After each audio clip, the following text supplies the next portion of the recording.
Good morning, Agent. How are you keeping? Very well. You've taken the jersey off. Fair play. Laundry's been done.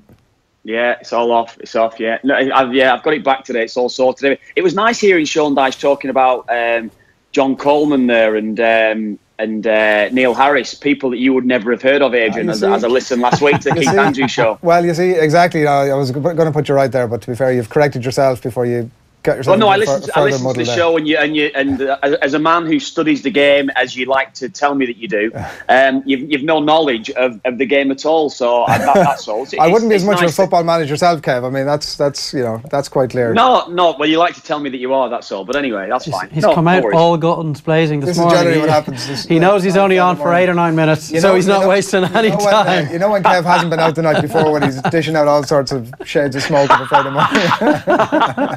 You're on the money this morning, I tell you. Honestly. Right, Arsenal last night, we've just been having some conversation about it here earlier on, 1-1 against Atletico Madrid. My sense and watching the players afterwards, I mean, apart from the fact that, as Dave pointed out rightly earlier on, they were by far the better team and really should have won the game, I would have thought about 3-0. Outside of all of that, looking at the players afterwards and listening to Arsene Wenger, some of what he was saying afterwards, I kind of got the sense that everybody thinks this tie is dead. Is it? Well, it's not dead. Of course it's not dead. And I think they proved last night, albeit against 10 men after 10 minutes with Atletico going down to 10 men, that they can actually outplay them. They can outpass them at times. I just think that the way that they play, Dave and it was actually that game last night drew comparisons a little bit to me. Dave and I were at the Barcelona-Atletico Madrid game, probably about 3 seasons ago now in Barcelona. Fernando Torres put Atletico in front and then he was sent off about 5 or 10 minutes later. And it was the way that they defended and saw spells through. I think they've got that about them, Atletico, where they can do it. But I think they've got a firepower. Diego Costa's probably going to be back for that second leg.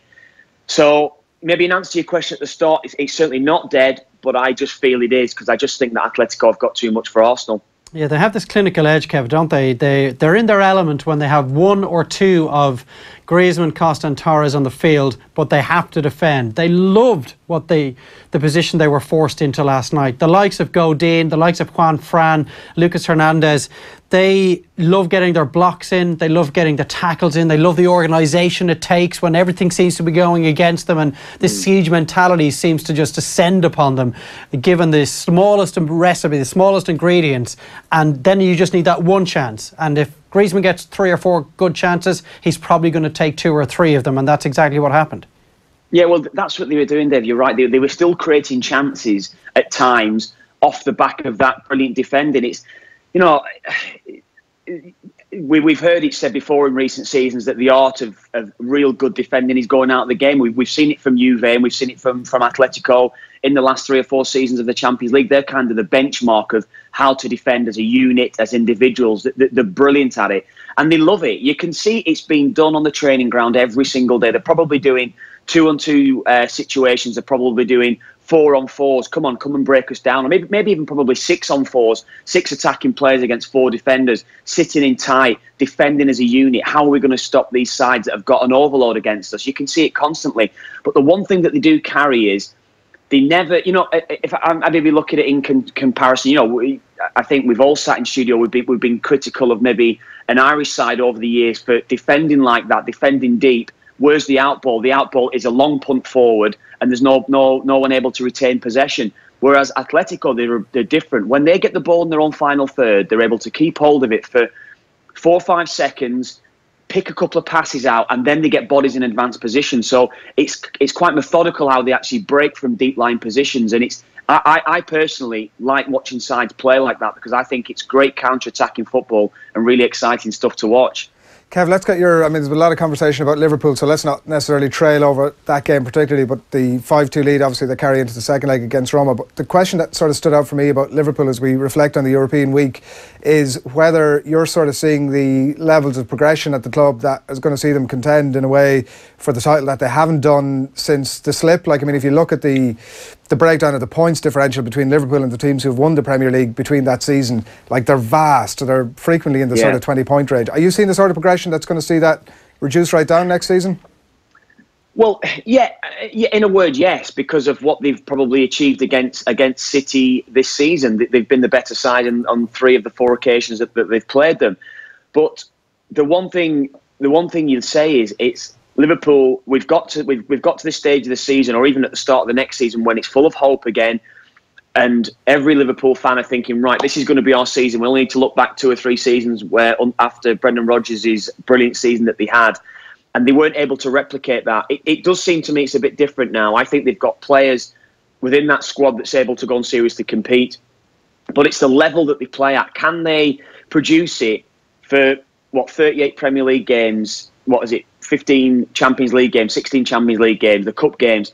It might have to be they're going to have to drop having a go at one competition. I know that they went out against West Brom in the FA Cup this season, but you can't be critical, because look at what's happened to City this season. I think it's caught up with them just simply by going for every single competition. I don't think you can do it. I don't think they have the depth within the squad, most do, to compete maybe for 2 trophies. But I just don't think they can actually seriously go and have a crack at 4 competitions. The priority has to be Premier League and Champions League. So in answer to what you're saying, I think they are in a position to seriously challenge because of the players that they've got and the way that they're playing. And maybe more importantly, is the atmosphere that's generated now around Anfield is unbelievable. And that's what's been generated every single week. So when the likes of Bournemouth, the game that I was at the other week, are coming to town and they're trying to sit in deep and defend against Liverpool, Liverpool's atmosphere at the start of the game, the tempo they're playing at, they're just blowing them away. And I think that's maybe the key to it, that they're going to be able to blow away the sides that sit in deep against them quite early on in matches and put them to bed. It's interesting you mentioned Bournemouth there, Kev, because for me the difference, certainly since Christmas with Liverpool, is that they're no longer vulnerable against the lesser sides, against the weaker sides. Their top 6 record under Klopp has been excellent since he's taken charge, but you always felt they could get turned over at home by a Benteke-inspired Palace, or a Southampton might take a point off them, or a Burnley, for example, who've hurt them in the last couple of years. I don't sense that Liverpool are actually in that position anymore, that by and large, if a team from the bottom half of the table arrives at Anfield, they're going to concede 3 or 4. Liverpool are going to win those games, and if the season started at Christmas, they would be so close to Manchester City, and that's what they'll be able to prove again come August and onwards. Yeah, I mean, I suppose the flip side of that, Dave, you could probably look to last week against West Brom, where they were in control of the game, they get 2 up, and then they were sloppy, they conceded from 2 set pieces. So you could make the argument that, look at West Brom, look what they did there. But I am with you, I'm totally with you, because I think the games that I've seen them against maybe lesser sides this season, I was at the Swansea game last year, and I was at the Crystal Palace game last year, 2 games that they lost, and they went and played open, expansive football, and sides were able to contain them, defending deep, and there was a way to pick them off. There's pace now within that back line and awareness. You only need to look at Van Dijk. Virgil van Dijk is, even if players, I mean, I'm talking the quickest of the quick attacking players in the Premier League and world football. You're talking Aguero, you're talking Jesus, you're talking Lukaku, whoever it is, if they're on the wrong side of them and they're in at goal, Van Dijk's got the pace to get back and get back to them. So Liverpool will continue to play open and expansive. They will continue to take a risk and maybe leave one-on-ones. But there's no better defender than Van Dijk in one-on-one position. So they have that luxury of having better players now. I still feel as though they've maybe got to replace Lovren, and I still feel Karius needs replacing. And then you've almost got a perfect 11. They probably need a perfect 15 or 16, though, to add to that. We might tease out that Karius point and on, because I know that a lot of people have been pretty impressed with him this season, Kev. But they have Stoke. Obviously, it's a game that's live on todayfm.com tomorrow lunchtime. It'll be interesting to see what Klopp's approach in terms of a squad will be for that game tomorrow. But one of the other games we wanted to get your thoughts on, United Arsenal on Sunday. It seems it's hard to know about these 2 clubs, and particularly from an Arsenal context and everything that's going on there at the minute. But it seems like such a long time ago, and indeed it is, since Wenger's "everyone thinks they've got the prettiest wife at home" comment in relation to United's team at the time and Ferguson's defence of them. What are your thoughts in the lead into this game? I mean, it's not exactly a sort of title contender game, but what are your thoughts heading into it? No, Dave and I are at the game Sunday. It's not the sort of game that gets the juices flowing. It's not that game that you're really, really, really looking forward to, like it probably has been perhaps maybe even 10 years ago, 12 years ago, 15 years ago, I suppose, as well, since it was really that meaningful game. Arsenal's record at Old Trafford has been dreadful. Arsene Wenger's record against Jose Mourinho is dreadful as well. So you look at it, the way that they played midweek, and you've already spoken about maybe the negativity around Wenger post-match Atletico last night. I feel as though it's a Man United win. I just think United, the way that Mourinho's played these top 6 matches, the way that he's got the best out of his side, it's all about the FA Cup for them now. If they win the game at the weekend, without, regardless, I mean, they could actually go into this game if Swansea were to beat Chelsea on Saturday, guaranteed of top 4 anyway. If they win the match, regardless of that result, they're in the top 4 for next season. So Champions League is guaranteed. It's all about the FA Cup for them. But I just personally think Arsenal just don't have enough when they're going away from home. Is it 5 on the bounce now? I think David may be correct. I think it's five on the bounce. The worst record in English football away from home in 2018. It's just been dreadful stuff from them. And I don't see it changing this week. And I think United have got too much for them. Yeah, I think it's their worst record on the road in the league in 94 years. Plus, Kev, Arsenal, it doesn't really matter what happens on Sunday. Their entire season is what happens at the Metropolitano on Thursday.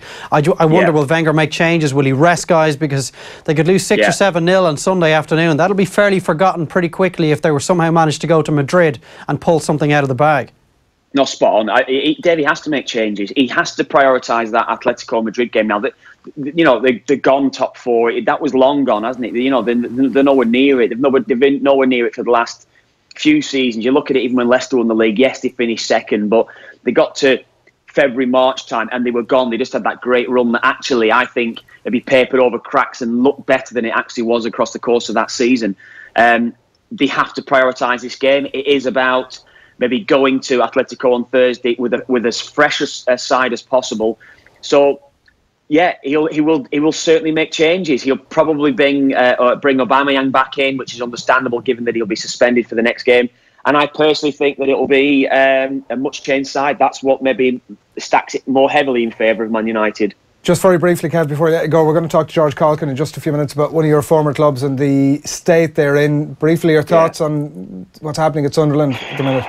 Well, I'm gutted. I mean, I didn't have my best first couple of seasons there at Sunderland. Maybe not the best of times overall, but it's such a huge club, and I can't get away from that. Kenny and I were talking about it with Joe on air on Off the Ball the other night, Wednesday evening, and it is a huge club, and you can't get away from that fact. It's one of the biggest in English football, and it's just been dreadful the way that it's gone. It's been on a slow decline now for 10 years, you'd have to say. The relegation scraps that they've had in staying up, much as I spoke about maybe Arsene Wenger's Arsenal side papering over cracks, this has been a far worse scenario with Sunderland, how it's gone this season, given the squad that they've got, given the budget they've got. I'll talk about budgets a little bit really in relation to sides. They should be nowhere near it, and it's been a totally dreadful season, and that's largely been down to the negativity that's set in for a long time now that's not been able to be reversed. Thanks, Kev. Cheers, lads. Have a good day. Kevin Kilbane there, live from Kevin Kilbane Towers in Manchester, and he'll be live alongside Dave on Off the Ball on News Talk on Sunday for full live and exclusive commentary of